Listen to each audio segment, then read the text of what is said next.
Hello, everybody. Good evening or good afternoon from here in Leuven.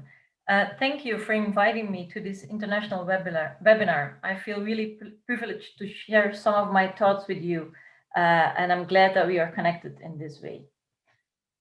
There seems already to be agreement on the fact that Fratelli Tutti, the new encyclical of Pope Francis, is the third major document of his pontificate.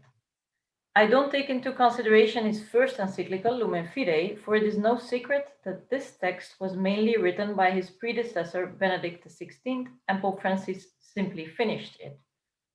Rather, the new encyclical, however, must be seen in the context of his social thinking, as expressed in both the apostolic exhortation Evangelium Gaudium on the joy of the gospel and evangelization of 2012, and the encyclical Laudato Si of 2015. Evangelium Gaudium departs from and deals with our relationship with God and reflects on the task of evangelization, which includes a social dimension, as the fourth chapter argues. Laudato Si, on its turn, starts from our relationship with creation and how this problematic relationship reflects also some distortions in our human relationships. And so now with Fratelli Tutti, the Pope focuses on our relationship with one another. It remains to be seen whether it's his final piece, but we could consider this triptych as Pope Francis' particular contribution to Catholic social thought. Consequently, I believe this encyclical cannot be seen in isolation from the others. In the same way we read in Evangelium Gaudium and Laudato Si about our interpersonal relationship, this means, I think, that Fratelli Tutti is not an accumulation as if it should have repeated everything that Laudato Si, for example, said about ecology. We have to read them all together. As one part of the triptych, what does this new encyclical contribute to Pope Francis' social thought and to the Catholic social teaching in general? What I want to argue here is that in light of his whole pontificate, this encyclical does not so much offer a new contribution to Catholic social teaching. Rather, it is a continuation of the renewal Pope Francis has begun from the start of his pontificate, and as is expressed in the aforementioned documents, as I will try to show. It is a very lengthy encyclical, so a lot can be said about it, but I will focus on arguing this. So the encyclical continues the renewal begun by Pope Francis. This is evident from the sources which inspired him for this encyclical. As a meeting with the Greek Orthodox Patriarch Bartholomew was the source of inspiration of Laudato Si, now for Fratelli Tutti, it was the meeting with Grand Imam Ahmad al-Tajib and their common declaration on justice and peace which inspired him. This meeting inspired him formally, hence inspired him to start writing the encyclical, but it also gave him some inspiration on its content, as we can see in the document. In line with Laudato Si, the Pope thus re-emphasizes that Catholic social teaching does not only has its own sources to respond to current situations, the so-called body of social teachings, but that these reflections are also influenced by and nurtured from outside, from sources outside Catholic social thought. In the same vein, it should not be overlooked that he again refers to local bishops' conferences. This implies that he valorizes the contribution of those local communities to enrich Catholic social teaching, rather than the official teaching should merely inspire those local reflections. In other words, there is a reciprocal relationship between the universal official teaching of the magisterium coming from Rome and local reflections. Put differently, not only in his arguments, but also in his method, Pope Francis remains faithful to his focus on dialogue and encounter. As a side note, there is still some work to be done here in order to let women's voices speak in this debate. In his references, nor in his enumeration of the people who inspired him, the Pope mentions women. The criticism because of the title that it concerns fratelli and not fratelli e sorelle, brothers and sisters, is only symptomatic of this, and points to a more fundamental problem, but I will leave that aside. In terms of content too, it seems to be more a deepening of its typical renewal than a new contribution in terms of content. Generally speaking, because he touches on a lot of themes, the Pope describes the paradoxes we currently live in. We have the impression that we live in a more unified world, think of the globalization of economy and technology, but nothing could be further from the truth. The former, globalization, all too often leads to standardization and a false universalism, he says, that looks down on private cultures and lifestyles. The second, technological developments or digitalization, perhaps gives the impression that we are interconnected. But as was also referred to in the message of the Archbishop, it's an illusion of communication, because here too we limit ourselves to like-minded people who confirm our own right and thoughts instead of questioning them. And so it is more about what the Pope calls parallel monologues than a real dialogue and encounter. This turns out to be symptomatic for our time. On the one hand, the economic and technological possibilities and freedoms seem limitless. And at the same time, we build walls everywhere, virtual or not, digitally or psychologically, to protect ourselves against the barbarians, as the Pope indicates in paragraph 27, because we see the other as a danger and a threat. The result is that we lock ourselves in a nationalism that can be called a local narcissism, that we fold back on ourselves and on our own group identity. As a side note, it is remarkable that although the letter is partly situated in the context of the current pandemic, the coronavirus, it only mentions this once as a virus. The even more harmful viruses are, however, those for which we are ourselves responsible for their spread, namely those of racism and radical individualism.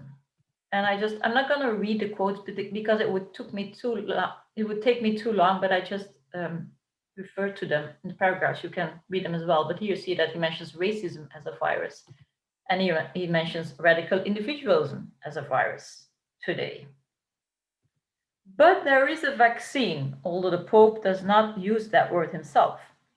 We have love, whether we call it social friendship, political love, or fraternity, or maybe all of it. A love which makes us open to the other, and in which the encounter is no longer merely a confrontation, but also and above all an enrichment. Only in this way can we succeed in creating a world built on fraternity, so that, as Pope Francis indicates, and I quote, God willing, after all this, we will think no longer in terms of them and those, but only us. Unquote, paragraph 35. This love is expressed in the parable of the Good Samaritan. It is striking how the Pope reduces all the diversity and distinctions we make in our coexistence to this one distinction, also mentioned already by the Archbishop. Either you belong to the group of bystanders who indifferently continue along their road and do nothing, or you stop. You let yourself be touched by those hurted fellow human beings and you roll up your sleeves. That is the only distinction, the criterion that matters. The decision of exclusion or inclusion, the Pope says, against which our social, political, economic, and religious projects must be judged. So, which side are you on?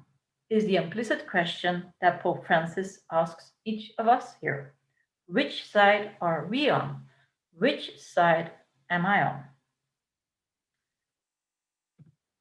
Is the encyclical innovative in the light of the rest of the tradition of Catholic social thought? I saw my colleagues from across the globe look for the new thing in this encyclical. I'm not convinced that it is so new. In my opinion, the contribution of the encyclical lies not so much in its innovative character, but mainly in the continuation of his renewal of Catholic social thought, and also in its deepening of his understanding of this thought. The Pope undoubtedly makes choices, stresses what the focus should be. Often, Catholic social teaching tends to be so nuanced about certain issues that the ambivalence remains. Comfort the critique that everyone can read anything in these documents, as long as you stress particular paragraphs and leave out others. Pope Francis, however, clarifies a number of issues where for him the choice is unambiguous. And I'm just going to give you 4 examples to show this. First, the question of the role of private property. Whereas Catholic social thought strikes a balance between the importance of private property for personal well-being and personal development on the one hand, and the common good or its social function on the other hand, commitment to the good life for all, Pope Francis radically chooses the latter. The universal destiny of goods, and hence the principle that God has destined the earth so that all may enjoy it and flourish, is primary. With remarkable quotes from the Church Fathers, he clarifies his vision. In paragraph 119, he writes, St. John Chrysostom summarizes it in this way: not to share our wealth with the poor is to rob them and take away their livelihood. The riches we possess are not our own, but theirs as well. In the words of St. Gregory the Great, when we provide the needy with their basic needs, we are giving them what belongs to them, not to us. Hence, a focus on the social function of private property and of the universal destination of goods. A second example where he's unambiguous about is on the legitimacy of war. Although Pope Francis does not radically question the legitimacy of the just war theory in general, he does wonder whether currently, considering the harmful and destructive character of nuclear weapons, the situation does still legitimize the reference to just war theory. In other words, the circumstances have changed in such a way that the reference to the notion of just war seems inapplicable and unjustified. And we see that in this quote, where he writes, we can no longer think of a war as a solution because its risk will probably always be greater than its supposed benefits. In view of this, it's very difficult nowadays to invoke the rational criteria elaborated in earlier centuries to sustain of the possibility of a just war. Never again war. Second example. A third example where he makes an unambiguous choice is the question of the relationship between neighbor love, charity, and justice. While in the 1960s, 1970s, Catholic social teaching was clear that neighbor love serves as a motivation for the commitment to justice, during the pontificate of John Paul II and certainly Pope Benedict XVI, some ambiguity has arisen as to what prevails, charity or justice. Should we not rather give priority to charity as combating the symptoms rather than to justice, which aims to tackle the structural causes of poverty, of inequality, etc.? Pope Francis confirms the vision he expressed on the subject earlier. The universal social and political love that our world needs is expressed in a commitment to both, but also to justice. Hence, he aligns himself to the Catholic social teaching of the 1970s, which had a stronger justice discourse. And this is a quote, a very long one. I'm not going to read it completely, but it's interesting because he makes the distinction here between treating the symptoms and tackling the causes. For example, in the midst of the quote, he starts giving this example of it's an act of charity to assist someone suffering, but it's also an act of charity, even if we do not know that person, to work to change the social conditions that caused his or her suffering. And then the example comes, if someone helps an elderly person cross a river, that's a fine act of charity.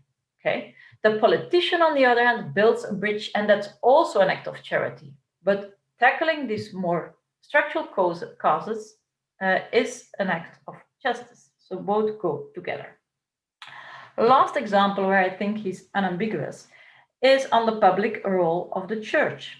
It must be public, going beyond mere preaching and charitable praxis.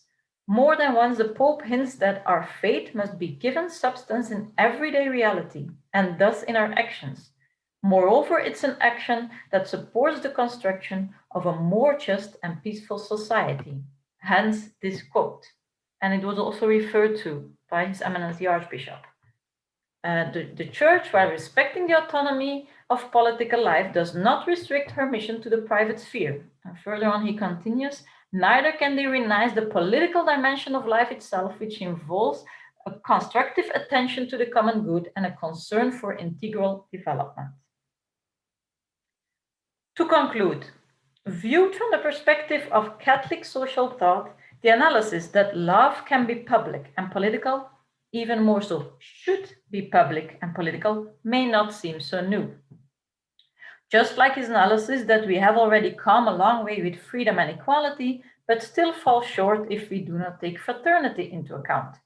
Because without fraternity, we will never be more than just living side by side, separated from each other, without belonging, how equal and just it may become. Also, Francis' attention to what this means in terms of migration, that hospitality and human dignity are primary over the rights and interests of nations, for instance. And also what he thinks on politics with a view to carrying out analysis and taking measures for the most vulnerable is not really surprising, given the rest of the tradition of Catholic social thought in general and his pontificate in particular. However, taken from our present time and its social and political climate, characterized by what the Pope defines as populism and neoliberalism, first time a Pope mentioned these tendencies, it sounds like a welcome relief, the Encyclical, as does the hopeful perspective of Fratelli Tutti. For despite the black cloud over our closed world, the message is ultimately joyful and positive, also typically Franciscan in several meanings of the word. Because we believe in and entrust ourselves to God who works in the world, inside and outside the boundaries of the Church, and in the hearts of people, thus driving them towards good, towards a better future. Thank you.